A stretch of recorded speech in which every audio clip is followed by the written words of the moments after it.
Mike Tomlin and Kevin Colbert will have their annual pre-draft press conference today at Heinz Field. I'm looking forward to that, not just because it's nice to see them, but also because, well, there's one thing above all that I'm looking to hear, in particular from the head coach, and it's got nothing to do with the draft. Good morning to you. Good Monday morning. I'm Dejan Kovacevic of DK Pittsburgh Sports. This is Daily Shot of Steelers. Comes your way bright and early every weekday morning. If you're into baseball and or hockey, I also offer daily shots of Pirates and Penguins, where you found this. First round, Thursday night. Steelers will probably end up picking around, 10:30, 10:45 p.m. based on the way these things have gone in recent years. And be very sure that that's going to be the focal point of most of the questioning that happens today. We're all going to be looking for clues. We're all going to be, what kind of quarterback would you like? As opposed to, are you interested in a quarterback? Those kinds of questions, those guys are going to be able to handle them very, very nicely. You'll see. They'll give away absolutely nothing to any of us. But, these tend to be, as Tomlin / Colbert press conferences go, more informative, I have found, than any others that they do all year long. And the reason for that is principally that, well, we haven't seen them in a while. Yeah, they do make their appearance at the NFL owners' meetings, and it's just a different setting whenever it's a whole room full of people and it's local and you've got a lot of different reporters with a lot of different subjects on their minds. So you'll hear, for example, things that'll surprise you about, let's say, the status of right cornerback. That came up last year, and Tomlin's statements about the usage of Cam Sutton or James Pierre made for legit headlines.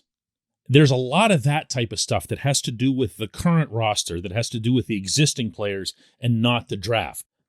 And this year, obviously, with no Ben Roethlisberger and, the quarterback situation as it is, there's going to be a lot of it, I think, today. A lot of that sort of questioning. Who are the starting inside linebackers? Miles Jack's going to be one of them. Devin Bush should be one of them. Bush still isn't technically in the fold.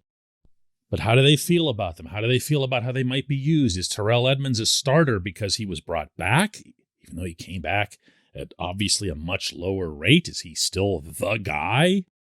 How about which of the three, count them three, offensive linemen who can play center will actually be the center or the default center once the team shows up in Latrobe? That kind of stuff. Oh, and another one. How about this? Who's the default starting quarterback? Yeah, again, they've touched on this, but it's a lot different to just come right out and say, listen, we think Mitch Trubisky is going to be the starter, or Mitch Trubisky is the starter, or there's going to be a competition. A competition at the quarterback position. And maybe a competition at other positions. And that is the word that I want to hear today. This portion of Daily Shot of Steelers is brought to you by Point Park University. Choose from nearly 100 career-focused programs leading to bachelor's, master's, and doctoral degrees. Choose when and how you'd prefer to do that studying, whether it's at Point Park's gorgeous downtown Pittsburgh campus, whether it's online, maybe a flexible hybrid format would work best for you. Find out more about all of this at pointpark.edu. Those of you who've been listening to Daily Shot for a long time, first of all, thanks. And second, you might recall that around this time, not so much exactly this time last year, but after the draft and once Kendrick Green was brought in, that I really, really pushed hard this concept of competition, of not anointing anyone.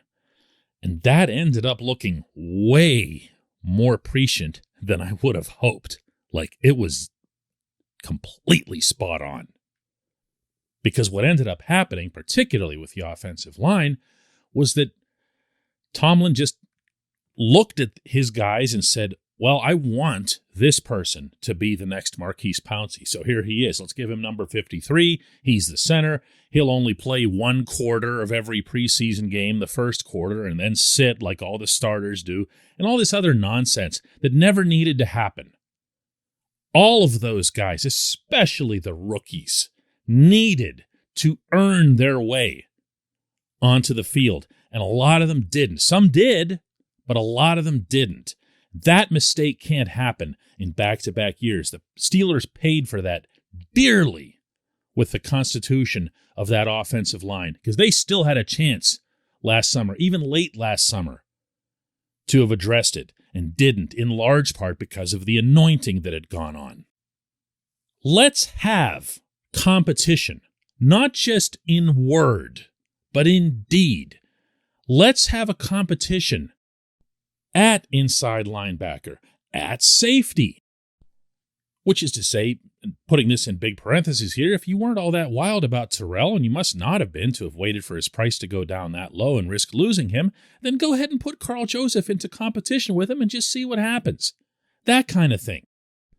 How about competition at wide receiver? I'm very much in favor of seeing the Steelers take a receiver in the first 2 picks of this coming draft, but regardless, who's anointing Chase Claypool is a guy that absolutely has to be on the field if he isn't making plays. Competition would make him better. He's been anointed, really, since the day he arrived. And yeah, he's made some big plays, especially in the very early part of his rookie season. But my goodness, the statute of limitations on that isn't forever. How about quarterback? How about legitimately opening it up? Listen, I'm all in favor of the Trubisky signing, both from the standpoint of the contract value and that this player still has upside. He's not hit his ceiling yet. There's no way realistically to believe that, given his age and given his having been stuck in Chicago. But he was an NFL backup last season. No way should he be just handed this job. The what-if scenarios should all be thought of in the positive sense, at least in this context. What if, and I'm not making any predictions here, but what if Mason Rudolph were to come into camp and show a complete command of the Matt Canada offensive system and were to be the better fit for that system? Once more, not making a prediction here, but just throwing out the possibility. Why would you close that door? By anointing a guy who was somebody else's backup last year. That's the kind of thing I'm talking about. Heck, if you want to even throw into the mix whichever rookie quarterback they're going to draft, especially if it happens to be someone in the first round, all doors should be wide open. This team hasn't won a playoff game in far too long. This team needs to find upside. This team needs to reward performance. And that begins now with a mindset that can only come from the head coach. When we come back, just one question.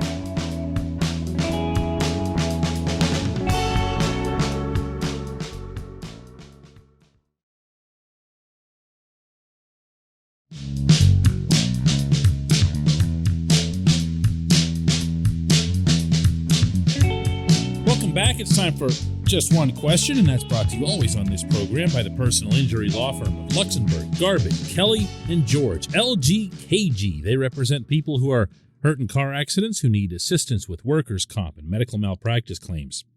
The attorneys at LGKG have been designated super lawyers, capital S, capital L, for the past 15 years. And yes, that is a real thing. The super lawyer designation is reserved for the top 5% of all attorneys in Pennsylvania. Learn more about them at lgkg.com or by calling 888-842-5454. And today's J1Q comes from my man Markian. He's in Lviv, Ukraine, and our thoughts go out to him and to everyone over there. I've been in touch with Markian. He's been a long-time reader of DK Pittsburgh Sports. He's also a listener to our podcasts, and as he has mentioned to me himself, we're part of what's keeping him sane right now, just thinking about and talking about his beloved Steelers over there. Markian's question is, many of the moves the Steelers have made this offseason, such as Trubisky, Levi Wallace, Terrell Edmonds, the offensive line additions, address current needs, but at the same time don't preclude additions to these positions in the draft. How flexible can the Steelers really be in the first round, or is it just bound to be a quarterback? Their body language, if you want to call it that, has been that they want a quarterback. But the class isn't very deep. So you can very easily envision the Steelers doing something where they could reach if they grip too tightly to a positional target like that. That happens to be my single greatest concern entering this draft, that they'll be so smitten with the idea of adding to the position that they'll go ahead and add to it even if the player isn't worthy of that spot in the draft. That's going to represent a backward step for the franchise on a lot of fronts, and it'll hurt for a long time if they do that. If you love Malik Willis, and he's not there, to put this in plainer language, and Jordan Davis drops, the giant defensive tackle, take him. Take him. I don't care if he logs 1/3 or 1/2 of your defensive snaps. He's an impact player at a position of significant need in a room of significant need, meaning this defensive line's got to start getting younger again. I'd love to see Davis fall. They could have the same approach with a wide receiver. Jahan Dotson of Penn State's the guy that I'm hoping for at the number 20 spot, should things play out that way. And really, to answer your actual question, wide receiver might be the only position where the Steelers have left themselves open to needing to address it in the draft. Now, the convenient comeback to that, if you're the Steelers, is, well, we have Deontay Johnson, we have Chase Claypool, we have a couple of depth guys, we got Gunnar Olszewski. That's not it. That's not it. The better comeback would be, listen, we know that there's always 8, 10, even 12 wide receivers in a given draft anymore who can just walk right onto your field and make an impact. And that can be part of your draft planning. You don't like it to be, and this goes to your point, you don't like to enter a draft saying, wow, we really need to get a safety because all we have here is Minkah Fitzpatrick, so you hurry up and you bring Terrell back. Yeah, that's not a great way to go about it. But wide receiver is different.